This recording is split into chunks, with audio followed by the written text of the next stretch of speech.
यह कहानी है डॉल्टनगंज में रहने वाली रानी की, जो देखने में बहुत ही सुंदर और क्यूट थी। आज रानी का बर्थडे है और वो बहुत खुश है कि आज उसकी लाइफ का सबसे बेस्ट दिन है।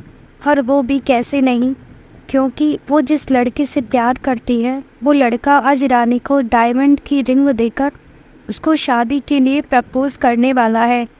उसे पूरी उम्मीद है कि आर्यन उसे शादी के लिए प्रपोज करेगा, क्योंकि आर्यन ने रानी से प्रॉमिस किया था। रानी बेसब्री से आर्यन का इंतज़ार कर रही थी। तभी दरवाजे की घंटी बजी। रानी आर्यन को देखकर अपनी खुशी को रोक नहीं पाती है और उसे गले से लगाकर प्यारा सा हग करती है। आर्यन, मुझे माफ़ करना जान, खाने में थोड़ा लेट हो गया। रानी, अच्छा कोई बात नहीं, ये बताओ मेरा गिफ्ट कहाँ है? आर्यन एक टेडी बियर रानी को देते हुए हैप्पी बर्थडे जान विश करता है।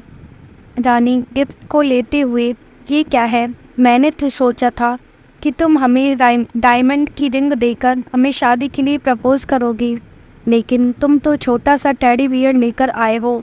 रानी को मन ही मन उस पर बहुत गुस्सा आया और बिना कुछ कहे सोचे समझे उसने टेडी बियर को खिड़की से बाहर फेंक दिया।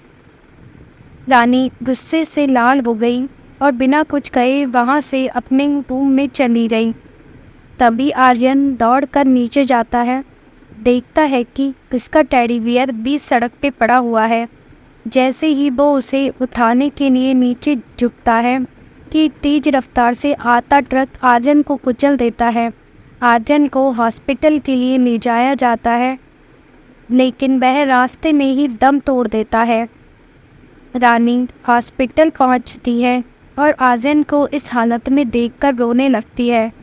उसके पास ही आर्यन का टेडी बियर मिलता है। रानी उसे अपने सीने से लगाकर जोर जोर से रोने लगती है। तभी रानी को टेडी बियर के पास एक बटन सा दिखता है। जैसे ही वो उस बटन को दबाती है तो उस टेडी बियर से आवाज़ आती है, रानी क्या तुम मुझसे शादी करोगी?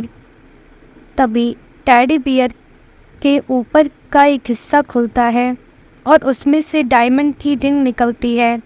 तब तक काफ़ी देर हो चुकी थी। अब वो अपने आर्यन से कभी नहीं मिल पाएगी। रानी शायद ही कभी इस गलती के लिए अपने आप को माफ़ कर पाएगी। यह कहानी हमें सीख देती है कि कुछ भी हो जाए, हमें अपने प्रियजनों से नाराज़ नहीं होना चाहिए।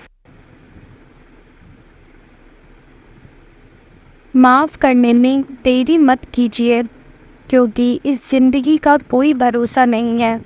गुस्सा तो बिल्कुल भी ना करें, क्या पता आपको भी इस कहानी की तरह बाद में पछताना पड़े।